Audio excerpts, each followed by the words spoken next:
রাধে রাধে বন্ধুরা, তোমাদের সবাইকে স্বাগত জানাই অঙ্কের ক্লাসে। আমরা করছিলাম একচল বিশিষ্ট দ্বিঘাত সমীকরণ, যার কোষে দেখি 1.4 অঙ্কগুলোকে আমরা করছিলাম, এবং সেখানে গতদিনে আমরা কোষে দেখি 3-এর দাগের 2 অবধি অঙ্ক শেষ করেছিলাম। আজকের এই ভিডিওতে আমরা কোষে দেখি 1.4-এর 3-এর 3 নম্বর অঙ্ক থেকে শুরু করব। তো দেখো প্রথম 3 নম্বর অঙ্কটা কি বলেছে। দেখো, সালমার গতিবেগ অনিকের গতিবেগের থেকে বলেছে 1 মিটার পার সেকেন্ড বেশি। 180 মিটার দৌড়াতে গিয়ে সালমা অনিকের থেকে 2 সেকেন্ড আগে পৌঁছায়। অনিকের গতিবেগ প্রতি সেকেন্ডে কত মিটার হিসাব করে লিখি। তো দেখো, একটা কথা বলো, যার গতিবেগ আমাদেরকে বার করতে বলে, হিসাব অনুযায়ী আমরা সেই গতিবেগটাকে ধরে নিই। তাহলে আমরা কি করব, ধরি অনিকের গতিবেগ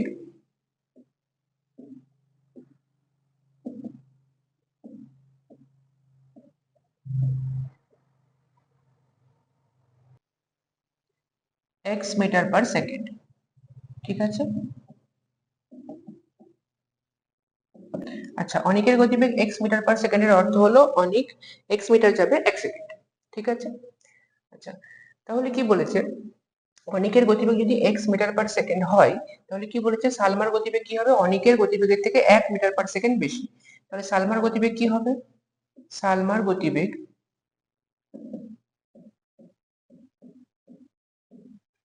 কি হবে, দেখো, অনিকের যদি x হয়, সালমার হবে x plus 1 metre per second.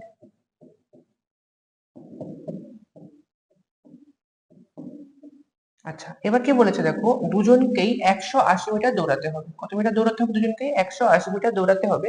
এবং 180 মিটার দৌড়াতে গিয়ে দেখলো কি, যে অনিকের থেকে সালমা 2 সেকেন্ড আগে পৌঁছায়। তাহলে একটা জিনিস আমরা আগে বার করে নিই, যে 180 মিটার দৌড়াতে অনিকের কত সময় লাগবে, সালমার কত সময় লাগবে। বোঝা যাচ্ছে? তাহলে খুব ভালো করে দেখো, যদি অনিকের ক্ষেত্রে হিসাব করো, অনিক কি ধরেছিলাম আমরা, এক্স মিটার পার সেকেন্ড হচ্ছে অনিকের গতিবেগ, অর্থাৎ অনিক এক্স মিটার যাবে হচ্ছে 1 সেকেন্ডে। তাহলে যেরকম আমরা ধরেছিলাম সেই অনুযায়ী লিখে নেব। তাহলে অনিক এক্স মিটার যায় 1 সেকেন্ডে। আমাদের কত বার করতে হবে, 180 বার করতে হবে। তাহলে অনিক 1 মিটার যাবে কত সেকেন্ডে, 1/x সেকেন্ডে। তাহলে অনিক 180 মিটার যাবে কত সেকেন্ডে, 180/x সেকেন্ডে। আচ্ছা, এবার সেম একই প্রসেসে যদি আমরা সালমারটা বার করে নিই। দেখো, সালমা কি ধরেছিলাম আমরা, সালমার গতিটা কত বেরিয়েছিল, x plus 1 metre per second, অর্থাৎ সালমা এক্স প্লাস 1 মিটার যাই হচ্ছে কত সেকেন্ডে, 1 সেকেন্ডে। খুবই সিম্পল। তাহলে সালমা 1 মিটার যাবে কত সেকেন্ডে, 1/x প্লাস 1 সেকেন্ডে। তাহলে একইভাবে সালমা 180 মিটার যাবে কত সেকেন্ডে, 180/x প্লাস 1 সেকেন্ডে। বোঝা গেল? তাহলে সালমারও 180 মিটার যেতে সময় লাগছে কত, 180/x প্লাস 1 সেকেন্ড। আচ্ছা, তো দেখো এবার কি বলেছে, 180 মিটার দৌড়াতে গিয়ে সালমা অনিকের থেকে 2 সেকেন্ড আগে পৌঁছায়। তাহলে এখানে আমরা শর্ত কি পাচ্ছি, শর্তানুসারে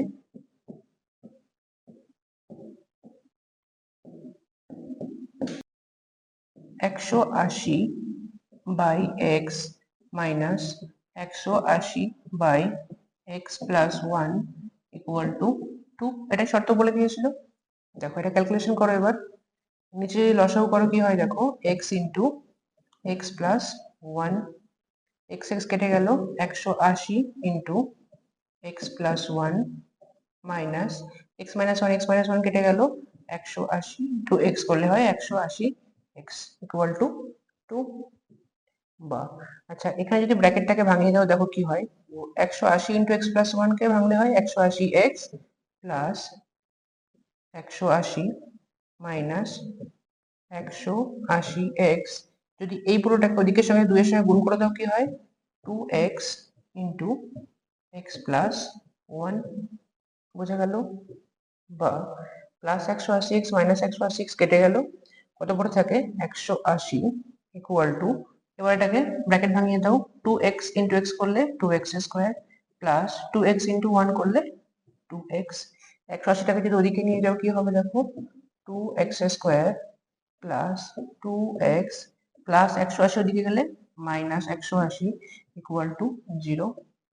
যদি এর থেকে 2 কমন নাও কি হয় দেখো, x square plus x minus 90 equal to 0।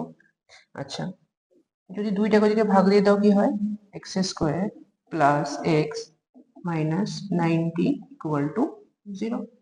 তাহলে আমাদের যে দ্বিঘাত সমীকরণ বেরোলো সেটা কি বেরোলো, x square plus x minus 90 equal to 0। এবার আমরা কি করবো, দ্বিঘাত সমীকরণ পেয়ে গেছি, শ্রীধর আচার্যের যে ফর্মুলা সেটা কাজে লাগাবো। তো দেখো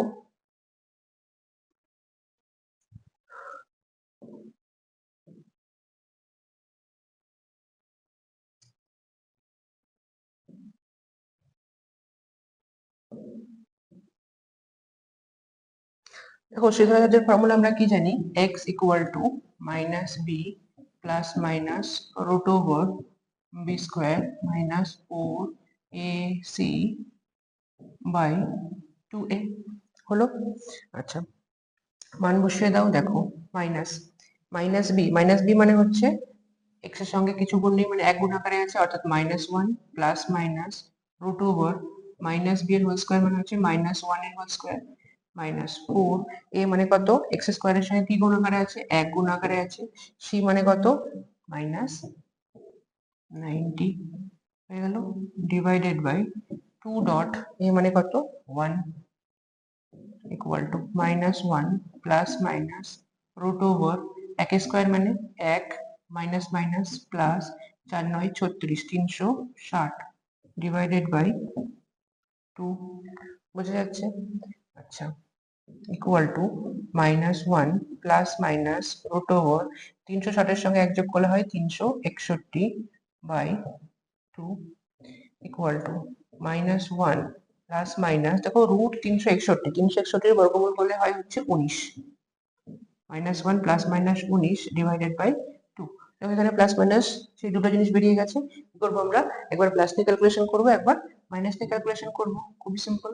যদি প্লাস নিয়ে ক্যালকুলেশন করি কি হয় দেখো, x equal to -1 plus 19 by 2 equal to -1 plus 19, একটাকে যোগ একটাকে বিয়োগ, কাজ করবো বিয়োগ, চিহ্ন বসাবো বড় সংখ্যা, ডিভাইডেড বাই 2, কাটাকাটি করলে হয় 9 দুগুণে 18 প্লাস 9 বেরিয়ে গেল একটা। আচ্ছা, যদি একইভাবে মাইনাস দিয়ে ক্যালকুলেশন করি কি হয় দেখো, x equal to -1 minus 19 by 2 equal to -20/2, কাটাকাটি করলে হয় 10 ইকুয়াল টু -10। তাহলে x এ দেখো দুটো মান বেরোলো, একটা বেরোলো হচ্ছে +9, একটা বেরোলো -10। x টাকে আমরা কি ধরেছিলাম মনে আছে, অনিকের গতিবেগ ধরেছিলাম x মিটার পার সেকেন্ড। তাহলে একটা কথা বলো, গতিবেগ যদি x মিটার পার সেকেন্ড আমরা ধরে থাকি, গতিবেগ কখনো ঋণাত্মক কি হতে পারে? এখানে যে দুটো মান বেরিয়েছে, একটা +9 একটা -10, তাহলে এর মধ্যে থেকে আমরা কি করবো, মাইনাস যে 10 সেটাকে অপশনের মধ্যে রাখবোই না। বোঝা যাচ্ছে কি বললাম? তাহলে x এর যে পজিটিভ অর্থাৎ ধনাত্মক মানটা সেটাকে আমরা নেব। তাহলে x এর ধনাত্মক মান কত, +9। তাহলে উত্তর আমরা এখানে কি লিখবো, অতএব অনিকের গতিবেগ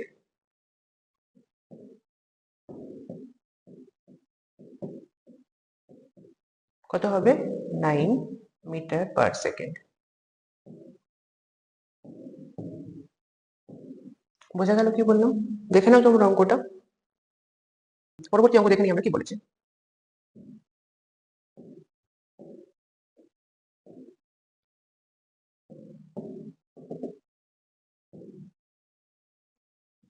দেখো পরবর্তী অঙ্ক কি বলেছে, আমাদের পাড়ায় একটি বর্গাকার পার্ক আছে, ওই পার্কের একটি বাহুর দৈর্ঘ্যের থেকে 5 মিটার বেশি দৈর্ঘ্য বিশিষ্ট ও ওই পার্কের বাহুর দৈর্ঘ্যের থেকে 3 মিটার কম প্রস্থ বিশিষ্ট একটি আয়তক্ষেত্রাকার পার্কের ক্ষেত্রফল ওই বর্গক্ষেত্রাকার পার্কের ক্ষেত্রফলের দ্বিগুণ অপেক্ষা 78 মিটার কম হলে বর্গক্ষেত্রাকার পার্কের বাহুর দৈর্ঘ্য হিসাব করে লিখি।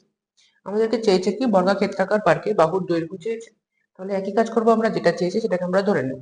কি লিখবো আমরা, ধরি বর্গক্ষেত্রাকার পার্কের বাহুর দৈর্ঘ্য x মিটার।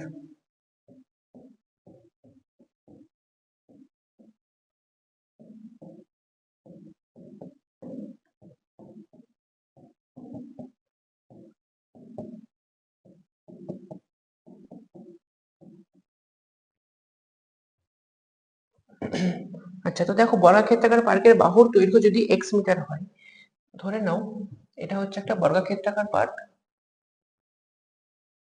আর এটা হচ্ছে একটা পাবো আয়তক্ষেত্রাকার পার্ক। বর্গাক্ষেত্রাকার পার্কের বাহুর দৈর্ঘ্য যদি এক্স হয়, আমরা কি জানি সেই পার্কের ক্ষেত্রফল কত হবে? বর্গাক্ষেত্রাকার পার্কের ক্ষেত্রফল জানি আমরা বাহুর দৈর্ঘ্যের স্কোয়ার, অর্থাৎ ক্ষেত্রফল হবে হচ্ছে এক্স এর স্কোয়ার বর্গমিটার। বোঝা গেল কি বললাম? আচ্ছা, এবার কি বলে দিচ্ছে দেখো, ওই পার্কের বাহুর দৈর্ঘ্যের থেকে 5 মিটার বেশি দৈর্ঘ্য বিশিষ্ট, 5 মিটার বেশি দৈর্ঘ্য বিশিষ্ট, অর্থাৎ যে আয়তক্ষেত্রাকার পার্কটার দৈর্ঘ্য বলে দিয়েছি, আয়তক্ষেত্রাকার পার্ক মানে এটা জানি আমরা, এটাকে দৈর্ঘ্য বলা হয়, এটাকে প্রস্থ বলা হয়। যেটা বলেছে বর্গক্ষেত্রাকার পার্কের বাহুর দৈর্ঘ্য তার থেকে 5 মিটার বেশি দৈর্ঘ্য, অর্থাৎ যদি এর বাহুর দৈর্ঘ্য এক্স হয়, তাহলে এই আয়তক্ষেত্রাকার পার্কের দৈর্ঘ্য কত হবে? X plus 5 metre. বোঝা গেল কি বললাম? তাহলে আয়তক্ষেত্রাকার পার্কের দৈর্ঘ্য কত হবে?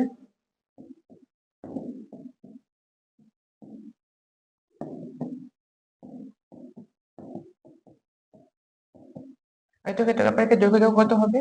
যদি এক্স হয় বাহুর দৈর্ঘ্য বর্গক্ষেত্রাকার পার্কের, তাহলে এটা হবে এক্স প্লাস 5 মিটার। বোঝা গেল? এবং কি বলেছে, ওই পার্কের বাহু দৈর্ঘ্যের থেকে 3 মিটার কম প্রস্থ বিশিষ্ট। তাহলে এটার যদি এক্স প্লাস 5 হয় দৈর্ঘ্য, প্রস্থ কত হবে? X minus 3। খুবই সিম্পল। তাহলে কি লিখবো আমরা? আয়তক্ষেত্রাকার পার্কের প্রস্থ এক্স মাইনাস 3 মিটার। তাহলে আয়তক্ষেত্রাকার পার্কের দৈর্ঘ্য জেনে গেছি আমরা, প্রস্থ জেনে গেছি আমরা, ক্ষেত্রফল কত হবে? অতএব আয়তক্ষেত্রাকার পার্কের ক্ষেত্রফল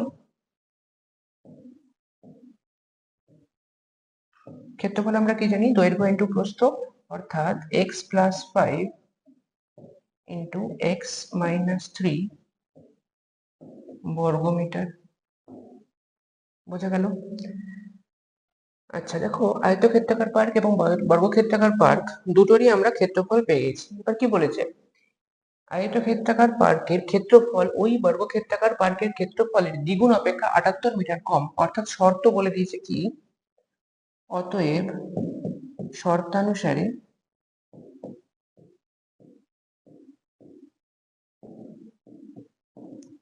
কি বলেছে দেখো, বর্গক্ষেত্রাকার পার্কের ক্ষেত্রফলের দ্বিগুণ অপেক্ষা 78 মিটার কম হচ্ছে আয়তক্ষেত্রাকার পার্কের ক্ষেত্রফল। আয়তক্ষেত্রাকার পার্কের ক্ষেত্রফল হচ্ছে এটা।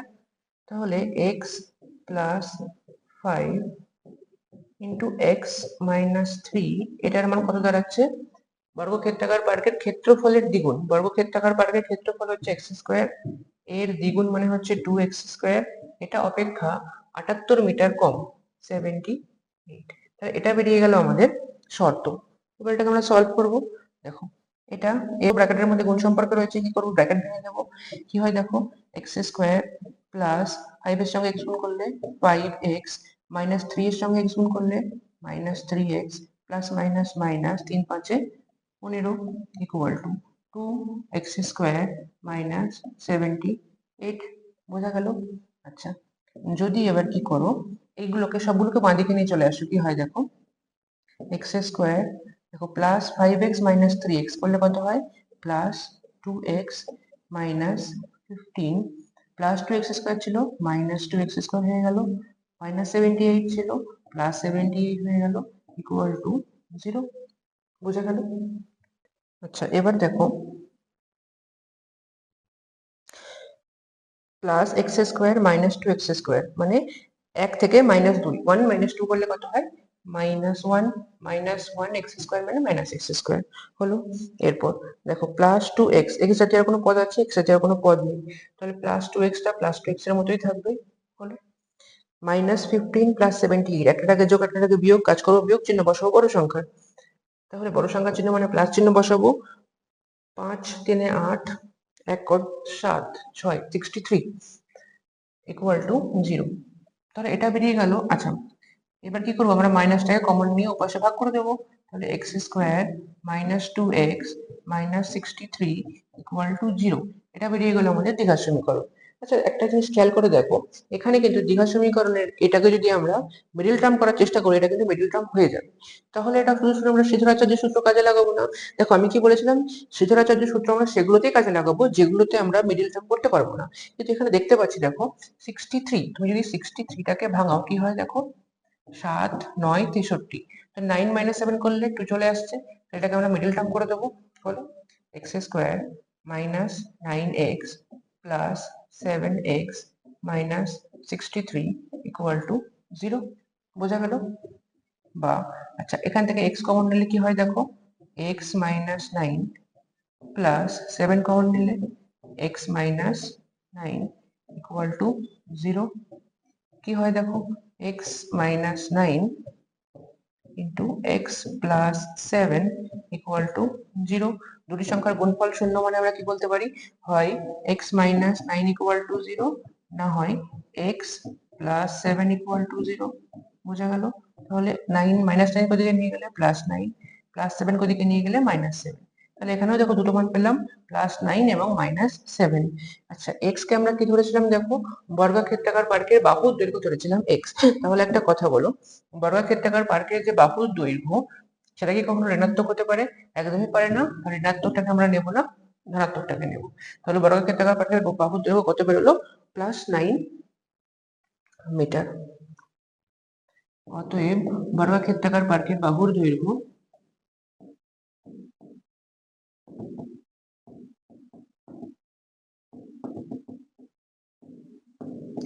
9 মিটার।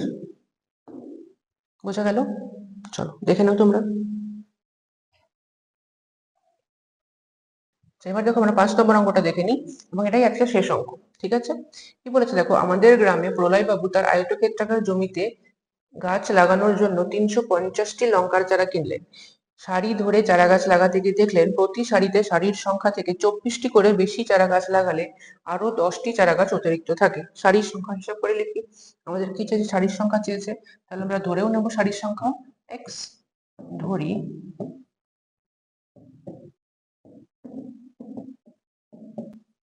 সারির সংখ্যা x টি হলো।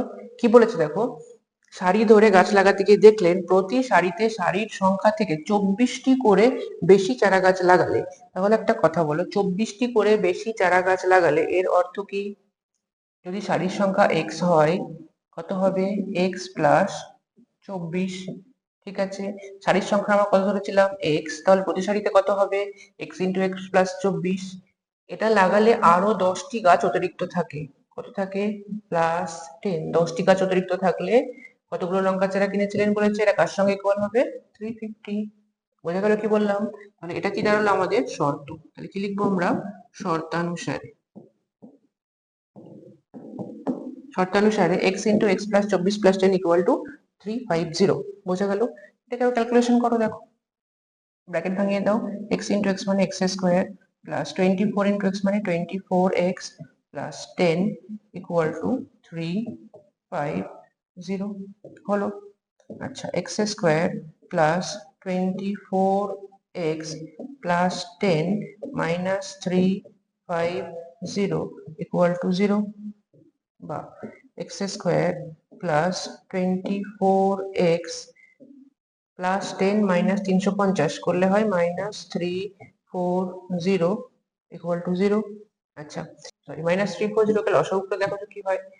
2 দিয়ে 17 দুগুণে 34 শূন্য, আবার 2 দিয়ে 8 দুগুণে 16, 5 দুগুণে 10, 5 দিয়ে 5 17 85। আচ্ছা, এটাকে দেখি 24 বানানো যায়, ভালো করে খেয়াল করে দেখো তো। হ্যাঁ, হয়ে যাচ্ছে কিভাবে।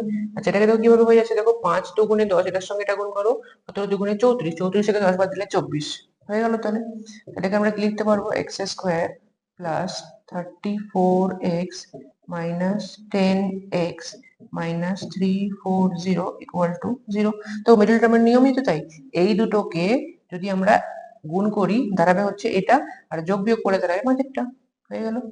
বা x কমন নাও, কি দাঁড়ায় দেখো, x প্লাস 34 মাইনাস 10 কমন নিলে কি দাঁড়ায়, x প্লাস 34 ইকুয়াল টু 0।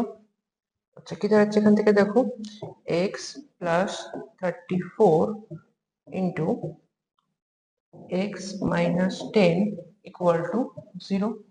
তাহলে কি লিখবো আমরা? দুটি সংখ্যার গুণফল শূন্য মানে হয় প্রথমটা সমান সমান শূন্য, না হলে দ্বিতীয়টা সমান সমান শূন্য। বোঝা গেল? তাহলে x ইকুয়াল টু প্লাস 34 দিকে গেলে minus 34, x equal to minus 10 দিকে গেলে প্লাস 10। x কে আমরা কি ধরেছিলাম? সারির সংখ্যা ধরেছিলাম।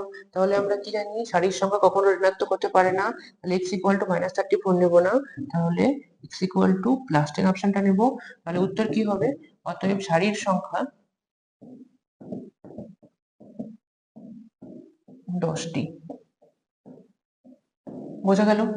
আচ্ছা, এবার একটা জিনিস খেয়াল করে দেখো, আমরা যে সারির সংখ্যা 10টি বার করলাম, এটাকে আমরা আদৌ ঠিক বার করেছি? একটু চেক করে নিই তো দেখি, ব্যাক ক্যালকুলেশন করে না তুমি। তাহলে কি করবে দেখো, x এর মান কত বেরিয়েছে দেখো 10। তাহলে এই যে সমীকরণটা ছিল, এখানে x এর জায়গায় 10 বেরিয়ে দাও, 10 বসিয়ে দাও। দেখো 10 বসালে 350 আসে কিনা। কি হয় দেখো, x ইন্টু x এর জায়গায় 10 ইন্টু 10 প্লাস 24 প্লাস 10, কি হয় দেখো, 10 ইন্টু 24 প্লাস 10 করলে হয় 34 প্লাস 10, 34 ইন্টু 10 মানে 340 প্লাস 10 কত দাঁড়ায় দেখো, 340 প্লাস 10 মানে 350, 50 বেরোলো। তাহলে এই 350 ছিল আমাদের যে ইকুয়েশন ছিল, সেই ইকুয়েশনের রাইট হ্যান্ড সাইড, অর্থাৎ আমরা ঠিক করেছি। বোঝা গেল কি বললাম? আচ্ছা, তো দেখো এটাই ছিল আমাদের শেষ অঙ্ক। অর্থাৎ আজকে আমরা কোন কোন অঙ্কগুলো করলাম? 3-এর দাগের 3, 4 এবং 5 এই তিনটি অঙ্ক সমাধান করলাম। পরবর্তী দিনে আমরা 6 দাগের অঙ্ক থেকে শুরু করব। ততক্ষণ তোমরা এই অঙ্কগুলোকে প্র্যাকটিস করো। হচ্ছে পরের ভিডিওতে।